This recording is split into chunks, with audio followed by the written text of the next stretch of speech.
Hi, my name is Matthew Jester, just making a quick video here going over some handwriting analysis and a handwriting analysis, a couple that I performed. So anyways, this is just a certificate of completion showing that I am certified and competent in the field of hypnosis. We're going to go ahead and get started now. So please watch my video, Hypnosis, Abuse, and Speech Inhibition. I will leave a link in the description. I will also leave additional links in the description of other relevant videos. I've been abused with hypnosis, and my ability to speak is being inhibited with hypnosis, which is why I have to read everything when I make videos. If you notice me stuttering, speaking slowly, being unable to speak clearly, or any other difficulty speaking, I explain how this is being done to me in my video, Hypnosis, Abuse, and Speech Inhibition. Alright. So, moving on. This is an organized crime operation investigation that has identified and obtained an overwhelming amount of various forms of evidence directly related to a series of letters that were sent to the celebrity Billie Eilish that were perceived to be threats of death. The evidence indicates these letters were premeditated by a third-party organized criminal operation that utilized hypnosis to discreetly control and silence victims and witnesses. The evidence indicates that the letters written by John Matthew Hurrell were actually warnings of death, not death threats, and that John Matthew Hurrell was inhibited by hypnosis while writing them. Alright, so there's that. And then here is what's up next. So in this video, I'll be covering some very basic handwriting analysis concepts and also cover how these concepts can be used to help identify various patterns in handwriting that indicate the handwriting was or may have been influenced by hypnosis. This is different than standard handwriting analysis used by the FBI to identify if two samples of handwriting were written by the same person or two different people, because we'll be identifying whether the patterns or alterations produced by hypnosis in my handwriting are also found in John Matthew Hurrell's handwriting. This is only a small portion of the evidence. I discuss a majority of the evidence in my other videos, Hypnosis and Drawings, Hypnotic Inhibition of Speech and Letter Content, and lastly, Billie Eilish's Death Threats and Post-Hypnotic Suggestions. I also elaborate in further details regarding handwriting analysis and Hypnosis and Handwriting Advanced. In fact, the easy part was actually discovering the third-party involvement because I was told about it multiple times before it happened. The difficult part is disclosing the evidence. So we'll go ahead and get started here. It's referencing actually this article specifically, and I also have copies of the letters off of this article specifically. So we'll go ahead and get started on that, but first we have to get into the actual scientific aspect here. So let's see, getting started. Hypnosis was used to teach me to change the letter formation and structure of my handwriting. All right, and then I mean, you can see here, this is before and after for uppercase letters, and then lowercase letters before and after. And of course, this is in printing. It's not cursive, although there is, this is enough to be able to gather that, to be able to prove the evidence that I'm going to be going over tonight. So anyways, we'll go ahead and get started here. I also wanted to point out here that hypnosis caused two easily distinguishable types of muscle contractions. So the first one would have been just like a singular pen stroke alteration, and this one would have been like a twitch, very brief muscle movement. You know, it would have looked something along the lines of that. Typically it would be downwards just because of range of motion of the wrist, right? Doesn't bend backwards easily or, you know, other directions. But the third one is going to be the long writer's cramp, or focal dystonia is the medical terminology for it. And we'll go ahead and get started here in just a second. So the first type of muscle contraction was brief, unexpected, abrupt muscle spasms, producing an abnormal line formation protruding off the letter structure, resulting in an unacceptable variation from correct letter formation. The alterations in handwriting caused by the brief muscle spasms would be singular pen stroke abnormalities, were often over 5 times the length of standard pen strokes, and oftentimes would cross over multiple baselines. A baseline is the lining on a piece of paper, by the way, if it's lined paper at least. So anyways, you can see here an example. That would be an example. Of course, I wrote this horizontally instead of vertically. Like I said, the letter formation abnormality would usually protrude downwards due to range of motion of the wrist. But I just did this as an example just to save the space on the paper. So the second type of muscle contraction that I experienced through post-hypnotic suggestion replicated the presentation of carpal tunnel or writer's cramp. Focal dystonia is the technical terminology used to describe the involuntary muscle contractions that are longer in duration, such as writer's cramp. In order to identify focal dystonia, the pen stroke irregularities have to begin and end in a sequential order that is consistent with the duration of the prolonged muscle contraction, and the pen stroke alterations have to be capable of identifying a loss of motor control with features such as a significant lack of accuracy or precision, distortion of line quality, deformities in letter formation, abnormal frequency of mistakes, and a deficiency in neatness and or legibility. In comparison to a standard sample of the individual's handwriting. And then increased size and pen pressure can indicate overcompensation for loss of motor control because longer pen strokes require less precision and accuracy than shorter pen strokes. And increased pen pressure can restrain some uncontrolled movements by restricting the range of motion in the wrist and hand, as well as concentrating pen stroke pressure to control shaking if the alterations lower the quality of the handwriting. Then the alterations were most likely undesired and unintentional, which significantly limit the amount of logical explanations and possible causes other than loss of motor control. I first discovered this was occurring as a result of post-hypnotic suggestion when I began recording myself writing a witness statement regarding a murder I witnessed, and although I noticed my hand cramping while writing, I believed it to be caused by overuse until I watched the video I recorded afterwards and noticed my hand suddenly and abruptly started cramping as soon as I began writing the word murder, and then suddenly and abruptly stopped cramping as soon as I finished writing the word murder. If this incident never occurred, I never would have developed the ability to recognize and identify the alterations in John Matthew Hurl's handwriting specifically. So, before we move on to that next step, I want to go ahead and show the specific incident that I'm referencing in John Matthew Hurl's handwriting here. These are in the letters. So, you can see the warning that he gave, which was perceived as a death threat. If you don't take it seriously, you will die, right? That's much different than a direct threat of death, because, you know, that context could be taken literally as a warning. So the alterations that you'll see here in will die are, I mean, these are just some basics. So increased pen and pencil pressure and the word die. You can see it's a little bit darker than the rest. Significant letter formation and structure deviation in the letter W. Forgot to include deviation on the sticky note, but you can see that it's not straight. It's not the W, the second slope down in the pen stroke. The second slope down and the W does not touch the baseline. And then, let's see, significant letter size increase in will die. You can obviously see it's much larger than most of his other handwriting. And then significant deviation of handwriting position on the baseline will die. And I mean, you can see he even underlines it and draws his own baseline, which we'll get to later as well, because there's further evidence supporting that than just those deviations in his handwriting. But as you can see, the this small sample of handwriting right here in will die is much different than any other example of his handwriting out of this entire thing, out of all these letters. I mean, his handwriting overall is not the most legible or the most neat, although there is no variation that is extreme and as distinguishable as that one is. So, like I said, we're not trying to define whether this portion was written by somebody else or not. We're trying to discern what exactly happened there, and it definitely looks like, based off the pen strokes, that it was an involuntary loss of motor control. So we'll go ahead and get started with the rest of this in just a moment. All right, so distraction and confusion were utilized by post-hypnotic suggestions to depotentiate conscious awareness in order to elicit the writing of an entirely different word than I intended or desired to write, and the same technique was used to elicit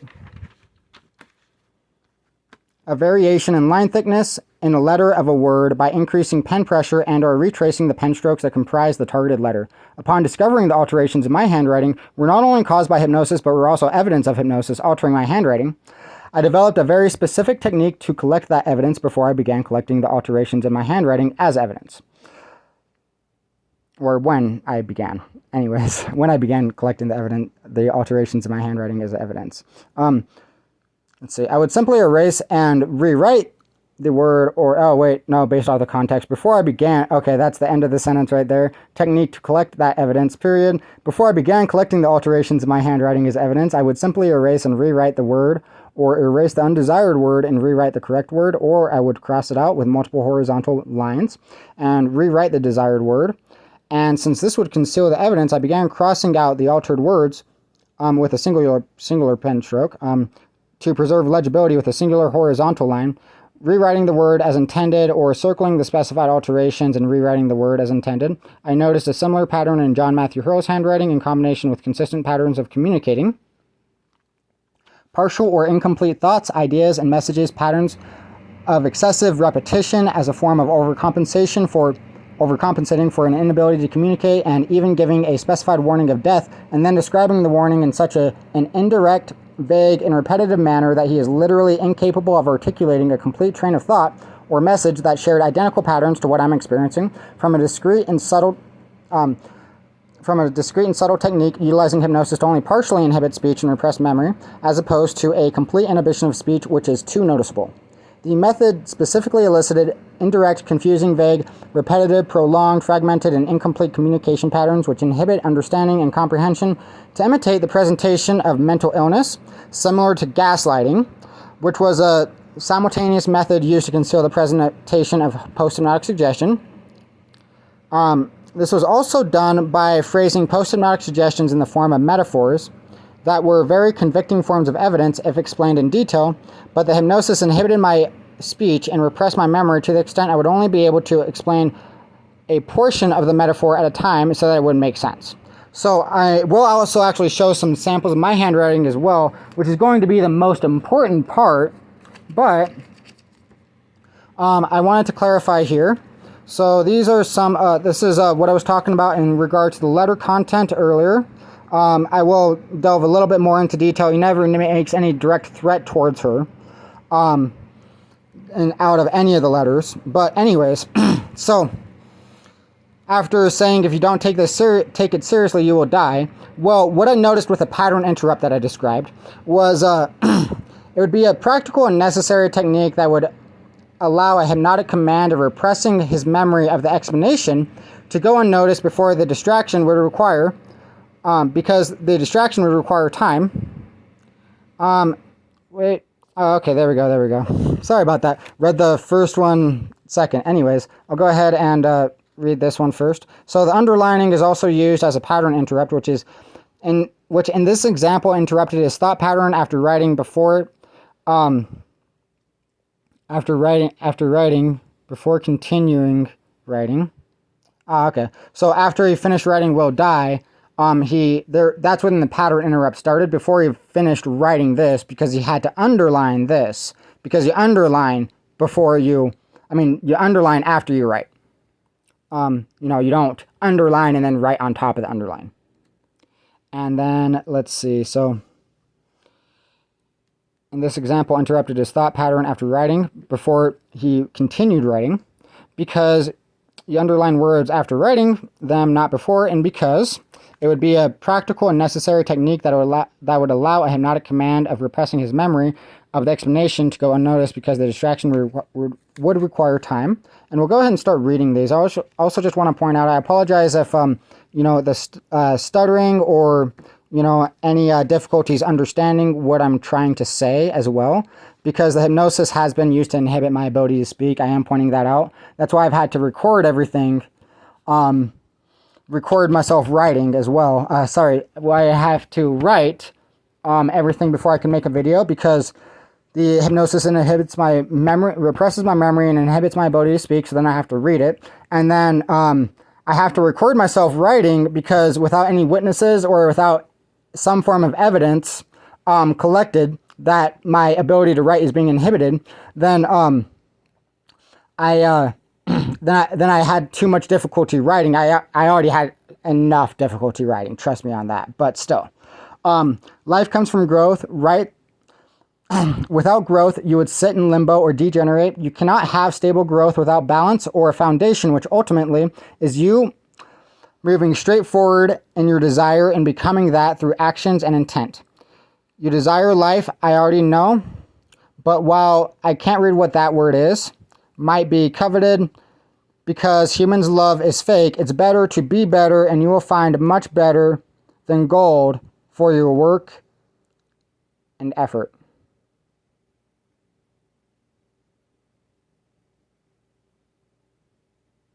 Or you will find your work. What? Okay, now I can't read that word. Anyways, oh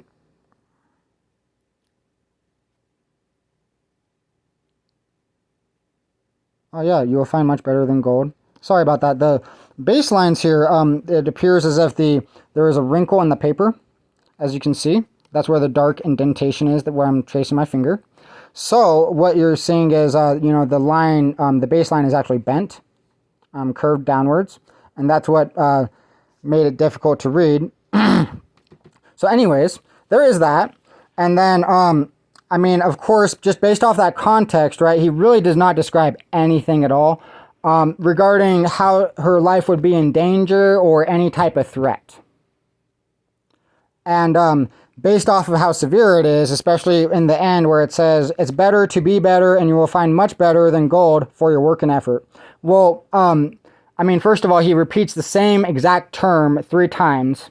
That's also a very common thing with, say for example, if you're trying to describe a color with the exact same color. Like that blue looks very blue or that red looks very red.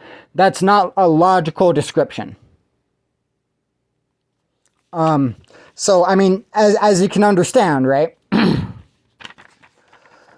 So if it was a different color or a different word, then that would actually make more sense. But I did recognize these exact same patterns in my handwriting as well, which is what I'm pointing out. So moving on from that as well, I also have here, let's see, I'll just go ahead and show you the crossed out words, and then we'll go ahead and get into my handwriting as well. So you can see he wrote the word right, crossed it out, wrote left, so he wrote the wrong word. And let's see, moving on from that, when you see my handwriting, you'll see a lot more extreme variations that I'm referencing, to the extent that, you understand what I'm saying. And then he crosses out that word, he rewrites it over on the other side of the page, actually. And then, let's see, over here, we have, there we go, he crosses out another word right there. We can't tell quite if he rewrote the word or not, but regardless of such, there is a small pattern there, right? Not the most necessarily significant one. And also, by the way, so the underlining here, this is what I forgot to mention as well. The underlining would allow enough time to, like I didn't mention it here if you were able to understand it, but the underlining after he finished writing, if you don't take it seriously, you will die. Well, that requires him to, that requires a distraction from him beginning to write the content of what he was going to write. So it interrupted his thought pattern because he had to underline what he was saying. And that is an example of a very common technique that they used on me, not specifically with underlining, but with distractions in general, or even retracing other letters that weren't written very well, or erasing and then rewriting them. Very similar concept, right? And then getting back to what I was writing, right? Well, what that would do is that would provide distraction and enough time to forget what you were thinking about with the letter content, or whatever content of the writing that I might have been writing as well, right? Well, that's what that would do, and it would allow enough time, because you're distracted long enough, for the memory to be repressed from your memory, with a for the hypnosis to repress the memory from your memory. And then, sorry, the hypnosis is really inhibiting me right now. The hypnosis is extremely inhibiting me right now. Wow, this is ridiculous. This is ridiculous. Sorry about that. This is ridiculous. The hypnosis is really being used to abuse me right now. This is horrible. This is horrible. This is horrible. This is horrible. This is horrible. If you don't... Sorry. The hypnosis won't allow me to speak right now. Oh, that's right. Because if you... he would have been suspicious if he started writing immediately and the memory was just completely gone from his mind, right? Well, if he underlined, it would have allowed enough time to distract him so that the memory could have been repressed without him consciously noticing that the memory was suppressed from his memory. And that's an example also because hypnosis can cause amnesia, and not only that, like a person could be hypnotized with no recollection of it as well. And that's also another danger because there's something called a hypnotic seal, which is a hypnotic method that is used to prevent a person from becoming hypnotized again in the future. So, I actually have another video on that, hypnotic seals.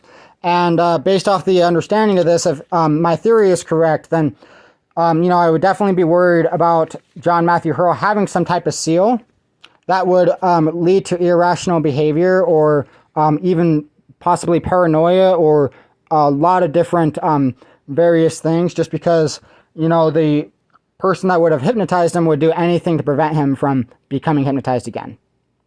And anyways, we'll go ahead and get started here. So this is a witness statement to a murder that I witnessed.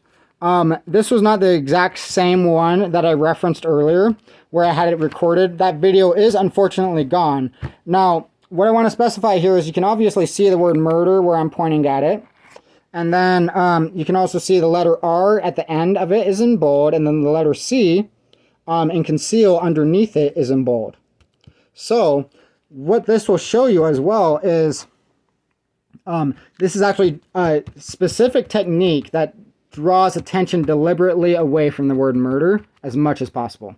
So to start, the letter R in murder, just like I was talking about in John Matthew Hurl's handwriting, a little bit differently, but anyways, letter R in murder is bold, distracting attention from the word murder. Sorry about that. So you can see that letter just takes all the attention away. Oh, I have a second sticky note here. That's great. So apparently that got wet somehow, but regardless, the details. The bolded letter R attracts attention to the next word in the sentence because we don't read backwards, right? So naturally you would read McKay, Cody, James, right? Instead of murder, just naturally. Because you can't read murder backwards, you have to read forward, so then you see a name.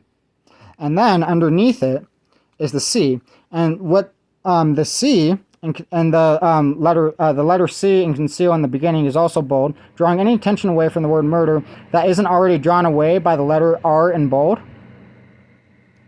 And basically, if you had any attention drawn to this word in the first place, even if you tried to read what the word was, you might even, your attention naturally would be actually focused on the C, because the C is an outlier. And let's see, I have it written down right here. That attracts attention away from murder and draws it towards the baseline below, because reading the letter C requires attention to be drawn to the bottom of the letter C. This is not a coincidence. And, all right, so the C does go above the baseline, right? So it intrudes into the same baseline as the word murder. And then in order to complete reading the C, it brings the attention of your eyes back down to the baseline below it. So then naturally you would read the word conceal, and then the E is in bold as well in the word evidence.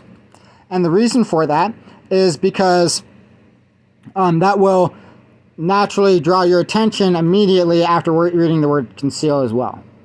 I didn't specify that one, but I thought I might as well now. And then let's see. There's all like this happened as a distraction to keep me from being able to finish. You can see I'm even talking about trying to make a quick video, and that didn't end up working out. But 3, a stick figure with dreadlocks and the letter H in my name, Matthew.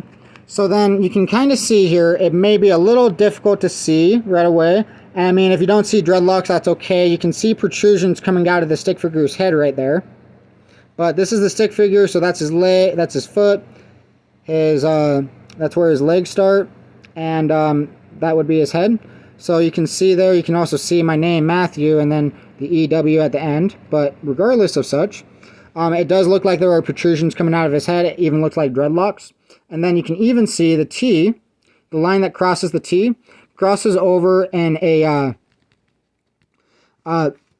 vertically slanted horizontal line that crosses through the H even looks like the stick figure has arms.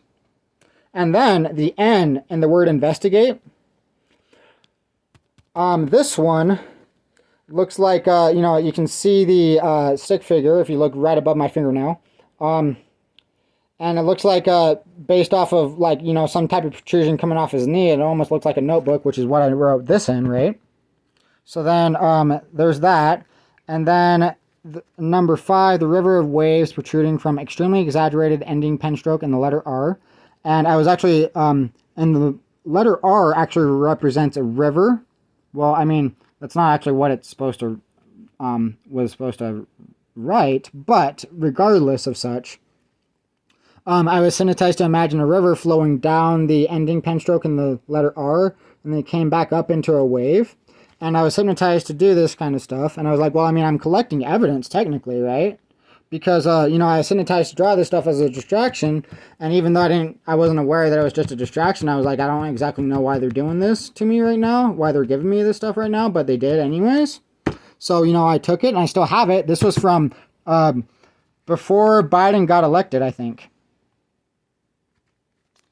Let's see, back in 2020. Number 6, all the drawings were used simply as a distraction to interrupt me from finishing, although they are forms of evidence of witness tampering. So then, there is that. And then we'll go ahead and I have some more examples here. So let's see, this one, you can see here in the word feelings, the G and the S are almost illegible, also written in bold, and that's where the drawing starts, is where the illegibility starts. And the reason for that is because I was hypnotized to keep making mistakes, trying to correct it and make it legible, until it got too bold to be able to fix. So then it decreased resistance to trying to draw as a distraction. And you can read that.